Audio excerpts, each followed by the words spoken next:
no one's gonna fucking come to help me. No one's gonna fucking come to help me. It's fucking me against me, period. And so I had to man up. And I said, the first thing I gotta start doing is facing every fucking fear I have. No matter what the fuck it is, man. I had two options. To either be that 300-pound guy who sprayed for cockroaches and made $1,000 a month. And at 24 years old, knowing when I'm 50 fucking years old, I can reflect on this and think about what guy I never became.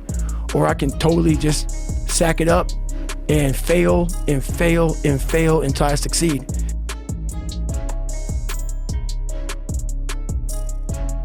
And I started working out like somebody. I became the most obsessed person on the planet Earth. And I was basically, I had to invent a guy that didn't exist. I had to invent a guy that can take any pain, any suffering, any kind of judgment, be called nigger, be called whatever the fuck in the world, and be able to stand in the fucking room and say, go fuck yourself. Anything that was fucking horrible in my life that I would normally say no, that was inhumane to most people, I had to go do it. And I started callousing my mind at this point in my life. And I lost the weight. And I went back to recruiter. I got into that class and I went through 3 Navy SEAL Hell Weeks in 1 year. Only guy to ever be in 3 Hell Weeks in 1 year, to my knowledge. The first one I didn't make it through, the next 2 I did. And that, I just didn't, I didn't stop anymore from there.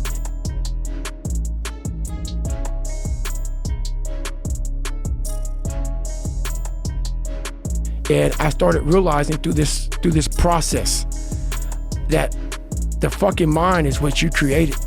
And I started opening different doors that I didn't think were even there, that I didn't think even existed. And the more doors I opened up, the more I started realizing that my potential is damn near endless.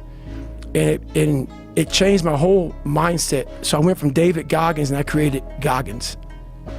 And that journey is a priceless journey that is hard for me to even explain to people because it sounds so quick and easy. Like I just lost this weight and I went through 3 Hell Weeks. I went to Ranger School, went to Delta Force Selection, whatever it is. It was brutal. It's a brutal journey every fucking day. And everybody goes, well, are you happy? If anybody knows my life story, and I try to give you just a snippet of it, where I'm at today is in front of Joe Rogan telling you my life. To get through where I became, to get through where I'm at now, there's nothing but pride I have for myself that I can't really show people.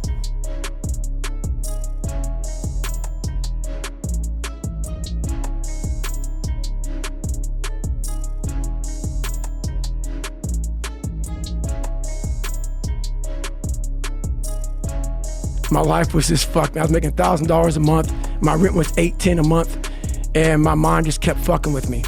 And kept fucking, you're not good enough, man. This isn't for you, man. These guys are the baddest motherfuckers on the planet Earth. You're not that. I wanted to be the guy that people looked at. I don't care if you liked me or didn't like, I don't care. But it said, this motherfucker is gonna keep coming after whatever the fuck is in front of him. I wanted that. I wanted that worse than anything in the world. So that is, I kept picturing me falling down and getting up, and every motherfucker that called me nigger, I was dumb. Even myself, I wanted to feel something besides defeat. I wanted to just go the distance. And that going the distance pushed me to a point of where now I go way past the distance.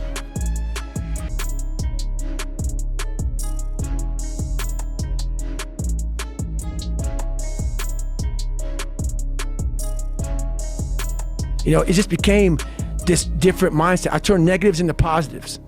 So I would take it like, who would even think about doing this? So I would sit on my couch saying, who at 297, who can't fucking swim that great, who's scared of the fucking water, would have the fucking balls? Who had the balls to fucking man up, quit a job, and go and just put everything on himself? So it's how I started talking to myself and putting myself in a whole different category, and that would fuel me the next day, and I just kept using that as fuel. No one would do this shit. No one would do this shit. You're the baddest motherfucker around. You're the baddest motherfucker ever lived.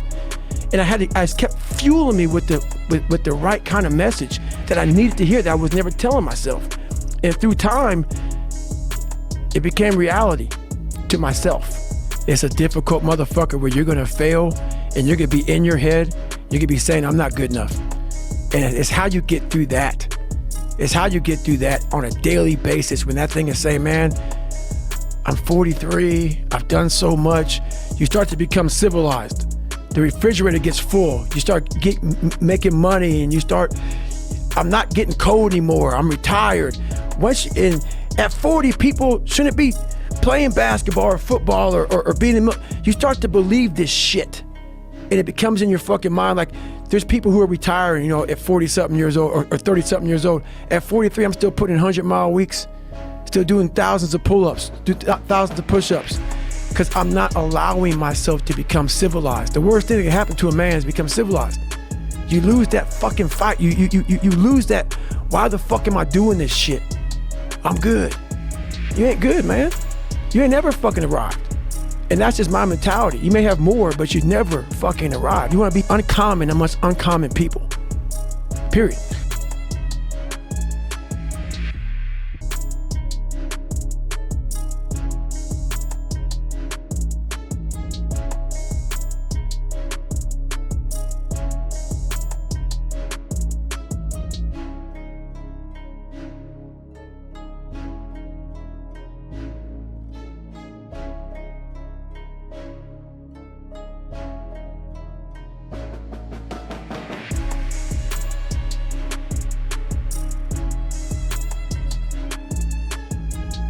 That's it. Like if you're like, for me, what got me in trouble with the Navy SEALs is I wanted to be one so bad.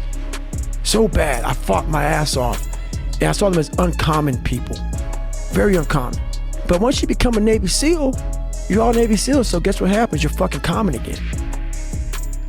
I wanted to be uncommon amongst uncommon people. I wanted to be the guy, I don't care if you fucking like me, I don't care if you don't understand me, I didn't give a fuck. Once I went through this fucking journey, this path of life, you ain't got, there's a whole bunch of fucking guys that don't fucking like me. I don't give a fuck. I'm a warrior, period. There's a lot of guys that have been in a lot more combat than me. A warrior's not always that. A warrior's a motherfucker who says, hey, I'm here again today. I'm here again tomorrow. I'm gonna be here the next day. I'm 50 years old, I'm still fucking getting after it. It's a person that puts no fucking limit on what's possible. And that's what got me in trouble a lot. And that's why I went to Ranger School as a SEAL. That's why I tried to go to Delta Force twice. I've been through all these different training programs because I was looking for, in the military, what I saw is, in the training, these people get their ass handed to them. After they get out, a lot of them get civilized. I always wanted to go back into training. No matter where I was at, I wanted to go back to war. And the war was in that training program where you see guys who can quit, guys who are brutal, guys who are suffering, guys who are, so as a SEAL, you don't volunteer for Ranger School. I did. I put in 7 chits, got turned down, my 8th crit, got accepted. I went at 28, 29 years old. And they go, why did you go? Because I started becoming civilized. I started becoming complacent. I needed to get my fucking ass kicked again. And when you go as a SEAL going down to, you have no rank in Ranger School, you could be a major. You're just fucking Joe Brown. You're nobody. And you're not eating, you're not sleeping. So I always would I would immerse myself in shit like that. Even I would climb the ladder and I'd intentionally fall back down that motherfucker. They say, all right, man, getting soft, dude. Getting soft. Kick your fucking ass again. And it's kind of the process.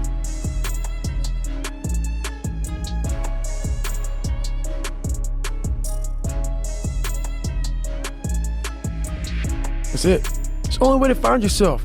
You don't find yourself, if you like bench pressing and you bench press all the fucking time, what are you finding out? If you like to swim, that's all you want to do is swim, what are you finding out? Put that, people talk about triple down on your fucking strengths. Right. That's the fucking weakest shit in the world.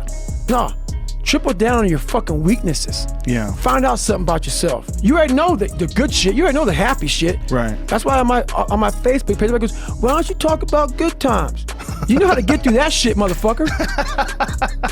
You don't need a fucking, you don't need no one to tell you how to get through. It's happy. Right. That's easy shit. Right. I'm gonna tell you how you can help yourself get through the times that suck. Real life. This is real life.